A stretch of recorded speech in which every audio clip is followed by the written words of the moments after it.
Inshuti zanje bagenzi banje baheburayo bene data namwe bizera abamaze kwakira umuco w'ubutumwa bwiza bw'ubwami bw'ukuri n'abaheburayo b'ukuri, eka nawe uko uri kose nguhaye ikaze muri iki kiganiro umuntu abeho.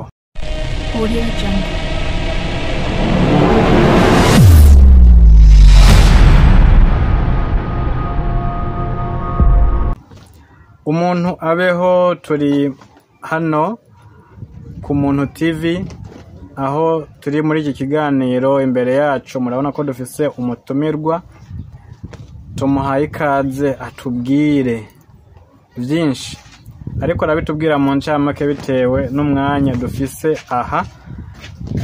Byinshi yotubwira ntitwava turonka uko tuvyakira kano kanya kuko birenze kuba byinshi. Kaze mwene data. Yego murakoze. Witwa nde? Kwizina banyita Nisengwe Dani. Yego. Yego. Aya mazina ni ya kera. Nisengwe. Yego. Nisengwe bivanye nuko igikwa cacu dufise cy'ubutumwa bwiza bw'ubwami n'uwo twemera. Amvutse ku mazina ya kera, ku by'ubutumwa bwiza bw'ubwami n'uwo twemera, kandi turashobora kuvuga duti Nasengwe.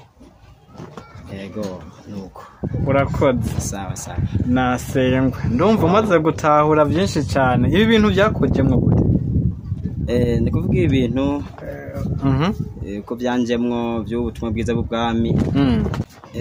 Ni kuvuga ubutumwa bwiza bw'ubwami uko nabutanguye canke uko byaje. Byatanguye mu mwaka, byanjemwo mu mwaka w'2020. Nsubiye inyuma gato na 2019 mu mpera zishira 2020. Uko byaje rero, jewe nari umwe mu bari basanzwe bakora wa mugenzo bavuga ko ari uwo gusenga hariya mu madini. Aho nari sanzwe nkoranira rero, kuko nari navukiye mu idini. Bivuga ko abavyeyi banje barabizera bo mu idini kanaka, hama nanje mvukira muri ryo, nkurira muri ryo kugeza nkwije imyaka 25 ndi muri ryo dini. Rero muri uwo mwaka wa 2019 mu mpera bushiraho 20, hari ukuntu niyumvise, hari ibyo numvise muri jewe, numva umengo ndatanguye kwanka idini. Ndiko ndaraba ibiriko birakorerwayo, abo bita ngo n'abakozi b'Imana, ibyo bariko barakora, eka ndetse no mu bita ngo n'abakristo, ariko twebwe iryo twararirenganye cyane, ntabwo tukira abakristo. Ndatangura kubona ko ibyo bariko barakora atari vyiza. Nce numva umengo ntanguye guhanka, nkapfa kugenda gusa kubera mvuga nti ko banzi ko ndi umuririmbyi canke se ndi umushiriki w'ishengero ryabo, reka mve kugenda. Ariko urumva napfa kugenda sinagenda n'umutima ukunze. Rero niyo hashika muri uno mwaka w'2020, hari mu kwezi kwa mbere, nca numva muri jewe by'ukuri ntanguye kumva cyane nanka idini. Ariko niyumvira none ibintu bije gute kumengo iwacu mu miryango navukiye mu idini, muri idini bisanzwe nsengeramo cyangwa nkoraniramwo. None ibi navyo nibiki? Ariko kuko urukundo guhoraho akunda abantu biwe, jewe nca sanga muri uko kwezi kwa mbere haca hatangura havyuka kutumvikana muri korale na nisanzwe ndimwo muri iryo dini nyene. Bimaze kubaho rero, haca haba ibintu by'amanyanga menshi. Mbere biratebe birava mu korale batujana mu barongoye by'urusengero canke vy'iryo dini, turaja gusigura ivy'izo ngorane. Rero bica bituma binyongereza kwanka cyane iryo dini. Wasanze bimeze gute? Mwabwiwe iki? Ni kuvuga muri ico gihe barabaririmbyi bariko bapfa n'uwari abarongoye wo bita mwidini bamwita ngo ni dirija canke uyoboye ikwaya korale. Hari ibyo bapfa bijanye n'amafaranga. Jewe rero nari umwe mu banditsi w'iryo korale. Jewe nagerageza kuvugisha ukuri ku bwayo mahera, ariko abandi nkabona umengo hari ukuntu bagomba guca iruhande.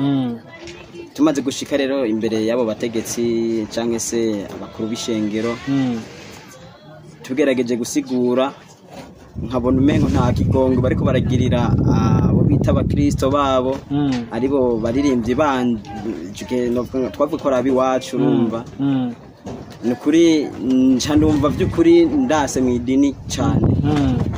Rero mu kwezi kwa kabiri ku mwaka 2020 niho naciye ntangura kumva amakuru, ntangura kumva abantu bavuga ngo n'Abisirayeli.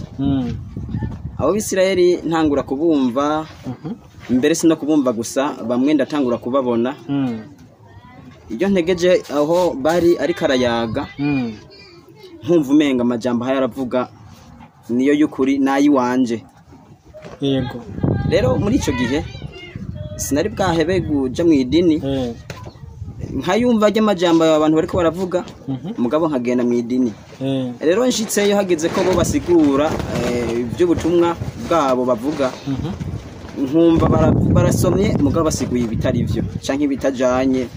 Hari ukuntu nanjye naciye nisanga umengo insiguro z'ayo majambo kamengo ndazizi, mugabo bagasigura ibitari byo mu idini. Mu idini. Yego.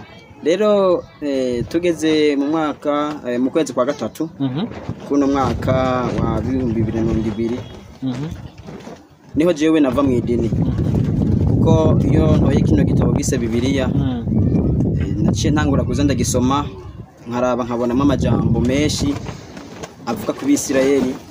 Ngarutse kuyaraba nkaca sanga mengo yavuga kuri twebwe canke nanje yaramvuga ko, nkavuga ati kwera ya majambo nubwo bayanditse ko ari ay'Abisirayeli, tukaba twumva umenga Abisirayeli bari hariya ku mugabane wa Aziya. Ndumva umenga amajambo nayi wacu twebwe twisoko twirabura kumengo yankorako. Rero ivyo ndabibana uko birambamwo muri uwo mwaka wa 2022 muri uko kwezi kwa gatatu. Hajya dusubiye inyuma gatoya, iryo dini ryari he mu kihe gihugu? Yari Pentecoste mu gihugu cy'u Burundi, ariko novuga hari Tanzania twaje twahunze mu mwaka wa 2019 na 2020 Rwanda basi. None rero maze kuba muri ivyo by'ukuri nje numva ngerageza kwanka cyane. Yego. Ku munsi wa gatanu tugiye mu masengesho yikorare muri iryo dini nyene, yacabaho ubuza kutwigisha ijambo ry'Imana nkuko badusanzwe tuzi ko bahari. Rero acara twigisha, ariko tugerageza kumubaza ibibazo. Umugabo tumubajije ivyo bibazo, atwishura inyishu zidahuye n'ivyo tuba turamubaza. Rero amaze kutwishura izo nyishu, jewe ncasa nkuko mparira ku nyisha duhaye, nawe ati ko ndabona mwabajije ibibazo nkaba mwarimu, kuko ndumva inyishu ndabahaye ntazo mwemeye, ahubwo nduvumenga inyishu nimwe muzifise. Nanje ni ivy'ukuri kuko ivyo tubwiye ntibisa n'ivyo twakubajije. Yego. Rero umunsi wa nyuma ninjiye mu iryo dini, navuze ko ari mu masengesho wa gatanu, dimashe kuwa mbere w'iminsi indwi, ndasubira ndagenda muri iryo dini ninjira kugira ngo nje gusenga mu bandi. Hacaragera igihe rero turasenga nk'uko imigenzo yari ihari duhejeje. Mu gihe cyo gutaha ba bantu babaza vya bibazo canke bumvise zanyishu nahaye yareka twigisha uje musi w'amasengesho, baca bagerageza kumbaza kugira ngo bumve ko hari byinshi ndabizi ko kuri ivyo bibazo, kugira ngo bahe umuco. Yego. Yego. Jewe rero ndatanga umuco nkuko ndawusoma mu gitabo bise Bibiliya, arico gitabo cy'ivyagezwe. Kandi kubivuga kose abo twita bungere abapasteri ba mwarimu bari aho hantu barumva ivyo mpenda avuga rero bamaze kumva izo nyishu mpenda tanga haraje umwe arafata ukuboko ambari ati rero wewe wa muhungu turumva ko ugomba kubaka inzu mu yindi ivyo vyo hora avuga soka muri inzu y'amakoraniro canke muri rusenge nuko babivuga uje kuvyigishiriza ahandi uco sohoka utyo uwo munsi jewe uwo munsi nshosohoka muri ubwo buryo cindataha ntiwasubirayo urumva sinasubiyeyo naciye ndahanka cane gose rero amaze kuhanka nca kubera naza namaze kumva tetesi yuko hari habisirayeli kandi ivyo bavuga numva ko ndabigomba cane wumva ari ivyo kumva bikunda yego jewe cimvuga nti reka nze kurondera abo bantu kumbure hari ivyo bavuga wosanga nivyo vyiwanje ko nivyo ndumva bimeze neza abantu ndabarondera ndagira amahigwe ndabasanga ahantu bakoranira kuko nabo bakorana ku munsi w'isabato ndagenda yego ndumviriza ingene bavuga wafashe ijambo mu kuvuga ubutumwa bwiza bw'ubwami ndumva vyo kuravuza amajambo meza menshi kandi aryoshe mbere ndaraba n'umwanya afashe mbona ni muremure mugabo sinigeze ndambirwa nkuko vyahora ndi mwidini ukumva urabikunda yego mu kugenda kwanje nagenda mvuga nti reka ngende kuraba gusa reka nze kurunguruka ndumva ivyo bavuga kumbura ibisigaye nzovyitondera ndi muhira ariko maze gushikayo ntivyakunze ko nsubira inyuma ahubwo naciye nicara nk'uwicaye kugira ngo numvirize amakuru menshi yabo bisirayeli ucugumana nabo imisi iragenda ndiko ndumviriza ndiko ndiga byukuri bice birangyohera numva ati aha ndashitse muhira uwo tubwira mu ncamake mu byakuryoheye uwundi wari we wese yovyumva akumva arabikunze nawe akumva ko yoza kwifatanya namwe yego ni kuvuga uwafashe ijambo nk'uwo munsi wa mbere jewe ntangura kuza gukoranira muri bo yigishije kuvyerekeye umunsi w'uhoraho n'uwo canke se umunsi uhoraho yemera yabwiye abantu bakoranire ko n'uwuhe yarasomye ibitabo bitandukanye ndumva avuga mu isabato kandi nkabona hari karabisoma nanje ko nari mfise igitabo bise Bibiliya igitabo cy'ivyagezwe nkasoma nkabona ati ni ivyo kuri vyavuga ni kuri kweri ivyo bice birangyohera aho hari mu masaha yo mu gatondo mu masaha y'umugoroba yongera arigisha arabandanya ico cigwa ndumva by'ukuri biraryoshe yego urakoze cyane ikindi ni ivyo cyonyene cyakuryoheye ni kuvuga ikindi cyanyoheye naciye sanga bafise n'undi mugenzo bo bisangije umeze gute uwo mugenzo nasanze bafise umugenzo umeze nk'uw'intumwa zari zifise aho hambere wo gusangirira hamwe kuko isabato iheze benshi ntibataha ahubwo barira hamwe bafungurira aho hantu bakoraniye kunzu y'amakoraniro mbona barampamagaye nk'umushitsi kandi jewe atavye kurya nari natekeye ndafungura mbona imeze neza turabandanye n'ivyigwa amasaha ageze uwo mugenzo n'ubu murawukora umugenzo n'ubu turawukora mbere ubuhoho waratsimbataye tubikora kujya nyine kw'intuma zabikora yego ari byiza cyane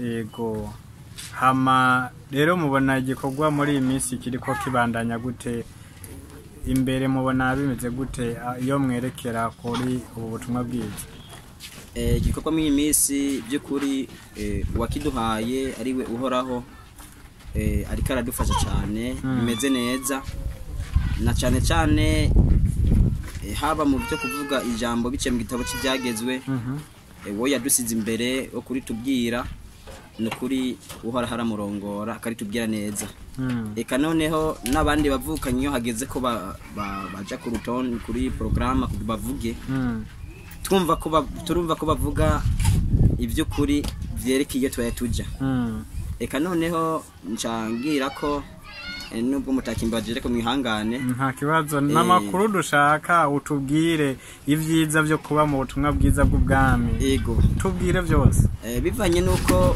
kino gikorwa dufise ari cyo twahawe n'umuremyi kandi ari cyo gikorwa cacu c'akahise kacu tuya dusubira iwacu twavuye twebwe twaciye dusanga mbere uhoraho yaduhaye kuba abaririmbyi nk'ikoraniro ryose igikorwa turakinezererwa turagikora indirimbo ziraza uhoraho araducisha mu muntu akamuha indirimbo dushobora kwiga tukumva zimeze neza zijanye n'ivyo ubutumwa bwiza dufise zikatwibutsa Siyoni wacu tukumva by'ukuri turahanezerewe kujayo tukumva tutohagarara mu nzira ahubwo twobandanya kugeza dushitse i Yerusalemu cyangwa se Siyoni iwacu. Urakoze cyane. Nanje ndabatera intege mu gikorwa cyo kuririmba murimo murushirizeho kuvuga ubutumwa bwiza muri uwo mwanya. Murakoze rwose. Yego namwe murakoze umucunguzi wacu abahezagire. Sawa sawa.